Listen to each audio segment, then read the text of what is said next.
Everyone, welcome to channel target for IQ. My self advocate Tanusha Mishra. So जैसा कि आप सभी को पता है, यूपी जुडिशरी का एग्जाम आ चुका है, 12 फरवरी को है और मेंस की डेट भी आ गई है, 24-25 मई को है। तो आपको अपनी इस वक्त की जो प्रिपरेशन है वो बहुत ज़्यादा नहीं करनी है। आपने जो पढ़ रखा है बस उसका रिवीजन आपको करना है एंड स्मार्ट स्टडी करनी है। सो ज़्यादा टाइम वेस्ट नहीं करते हुए यहाँ पे आज हम बात करेंगे एक नए एक्ट की, जो कि यूपी जुडिशरी सिलेबस में 9 न्यू एक्ट्स ऐड हुए हैं, जिसमें से एक एक्ट ये भी है, maintenance and welfare parents and senior citizen act. हाँ, उससे पहले मैं आपको बता दूं, जो चैनल टारगेट फॉर आईक्यू है, इसका ये कॉन्टैक्ट नंबर है 7500110314। आपको कोई भी क्वेरी करनी है, इस नंबर पे आप कॉल कर सकते हो। हमारे चैनल पे बहुत सारी वीडियोस डली हुई हैं एंड बैक टू बैक डलती रहती हैं। देन हमारे पेड ग्रुप्स भी चल रहे हैं, टेस्ट सीरीज वगैरह भी, तो आप इस नंबर पे कॉन्टैक्ट करो।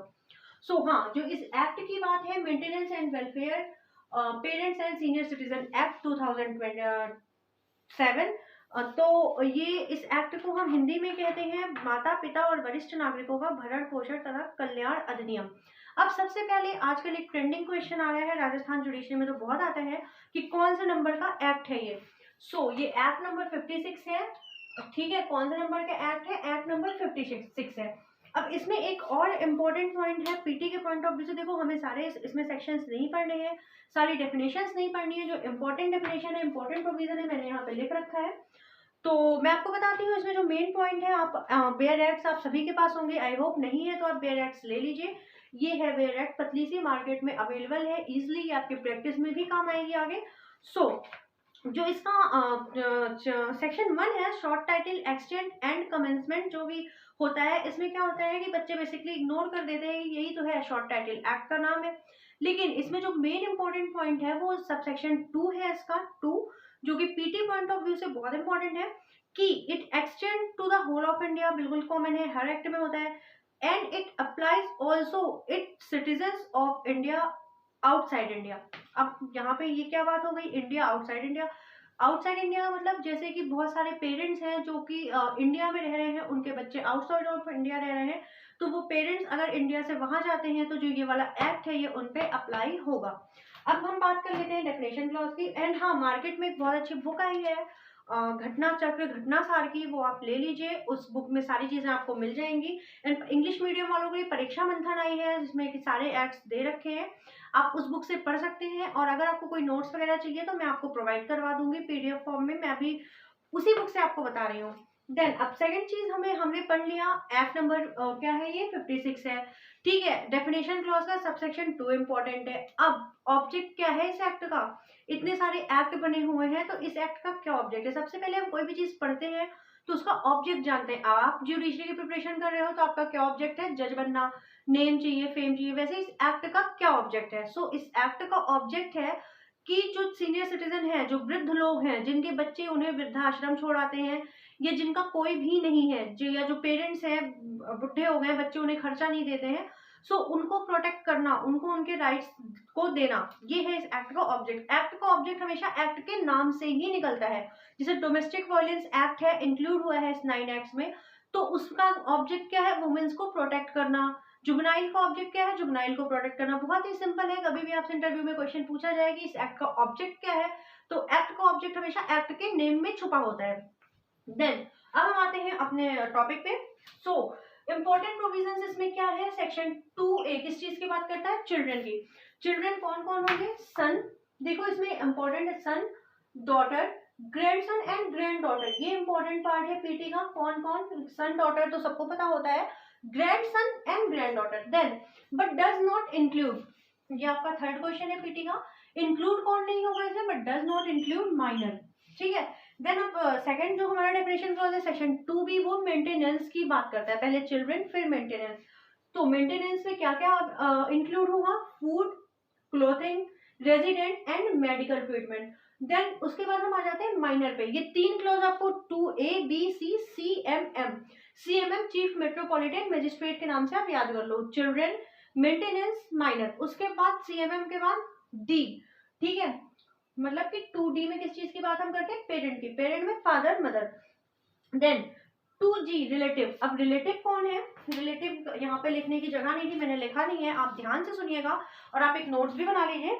सो रिलेटिव है डिफाइन, मैं डिफाइन कर रही हूँ। Relative defines it as any legal heir of the childless senior citizen who is not a minor and is in possession of or would inherit his property after his death. अब उसके बाद ये आपको समझ आ गया, आप इसको बेयर एक्ट में भी पढ़ लीजिएगा, रिलेटिव सेक्शन 2G आपको समझ आ जाएगा बहुत अच्छे से। उसके बाद बात करते हैं हम यहाँ पे सीनियर सिटीजन कौन है, 2H। सीनियर सिटीजन सबको पता होता है जो कि ओल्ड एज है, बट लोग आजकल एज को लेकर कंफ्यूज है 60, 62, 65 में। तो ये आपको याद रखना है, सीनियर सिटीजन वो है जो 60 साल से ऊपर का है या 60 साल का है, ठीक है, 60 ईयर और अबव 60 ईयर। फिर 2K की बात करते हैं वेलफेयर की, वही food, clothing, medicine and treatment. उसके बाद हम यहाँ पे आ जाते हैं, एक सिंपल से मैंने यहाँ पे चार्ट बना रखा है, आई होप आपको दिख रहा होगा। मेंटेनेंस, मेंटेनेंस कौन लेगा, पेरेंट, ग्रेट पेरेंट, ठीक है, अगेंस्ट वन और मोर मेजर चिल्ड्रन, ये बात आप हमेशा याद रखिएगा, मेजर चिल्ड्रन, माइनर से नहीं। चाइल्डलेस सीनियर सिटीजन, अब यहाँ पे बात, ये तो हो गई पेरेंट्स की बात, मम्मी पापा की, दादा दादी की। अब यहाँ चाइल्डलेस सीनियर सिटीजन, जिसके कोई बच्चा ही नहीं है, ठीक है, चाइल्डलेस सीनियर सिटीजन है, वो उसके अगेंस्ट रिलेटिव देगा। रिलेटिव कहाँ है, सेक्शन 2G में। कौन, फिर उसके बाद मेजर लीगल हेयर, ठीक है, जिसकी प्रॉपर्टी, जो वो सीनियर सिटीजन है जो चाइल्डलेस है, उसकी प्रॉपर्टी जिसके कब्जे में है। आई होप आपको समझ आ गया होगा। इसके बाद हम सेक्शन 5, सेक्शन 6 पढ़ेंगे, एप्लीकेशन, ज्यूरिसडिक्शन। सेक्शन 27 जो है वो बात करता है, कोई भी सिविल कोर्ट इसको बार करती है, सिविल कोर्ट पे प्रोविजन अप्लाई नहीं होता है, ये एक इंडिविजुअल एक्ट है। तो और एक केस लॉ की भी हम बात करेंगे, सो वीडियो को आगे तक देखिएगा। इसके बाद मैं आपको सेक्शन 5 के बारे में बताऊंगी। सेक्शन 5 मोस्ट इंपॉर्टेंट है इस एक्ट का। इस एक्ट सेक्शन 5 में ही बता रखा है कि हम एप्लीकेशन कहाँ पे फाइल करेंगे, application for maintenance and appeal कहाँ पे हम फाइल करेंगे, हम फाइल करेंगे सेक्शन 5 में। अब इसके जो की पॉइंट्स है वो हम देख लेते हैं। तो इसके जो की पॉइंट है, वो ट्रिब्यूनल जो है वो कैसा कॉग्निजेंस लेगा, सो मोटो, ठीक है।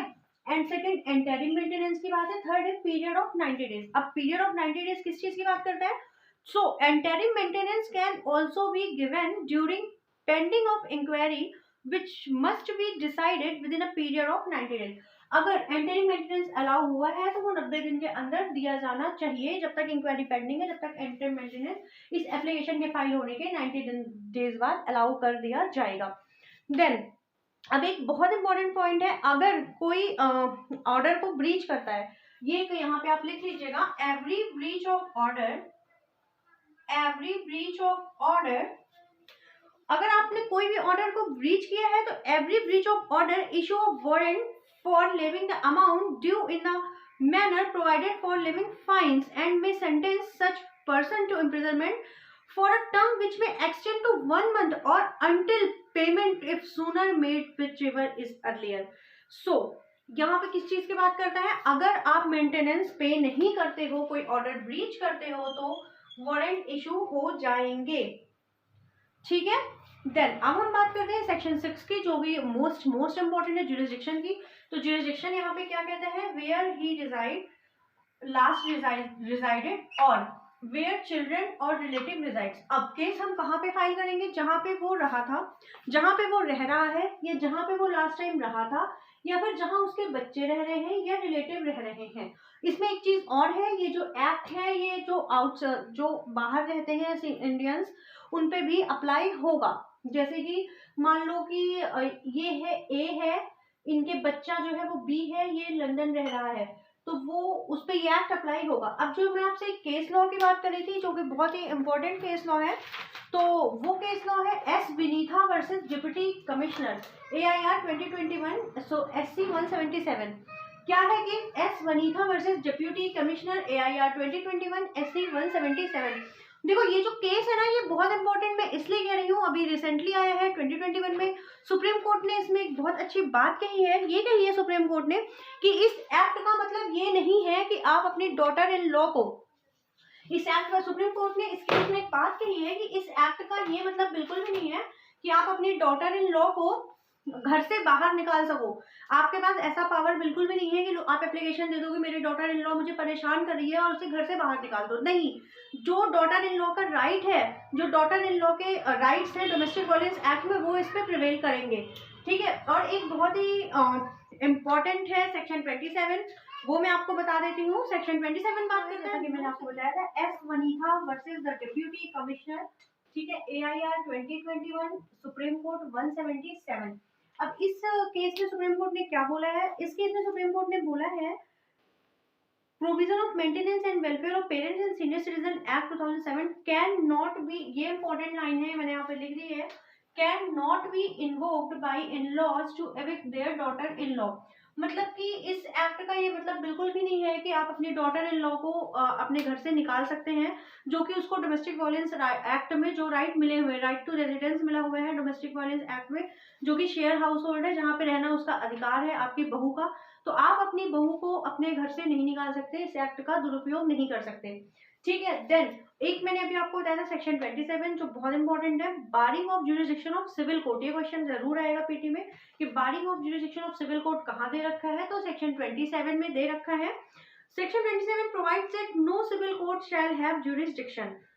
ओके, सो आई होप आपको ये वीडियो पसंद आई होगी, तो वीडियो को लाइक करिएगा, शेयर करिएगा, सब्सक्राइब करिएगा। All the best, do your study best. Thank you so much for watching my video. Thank you.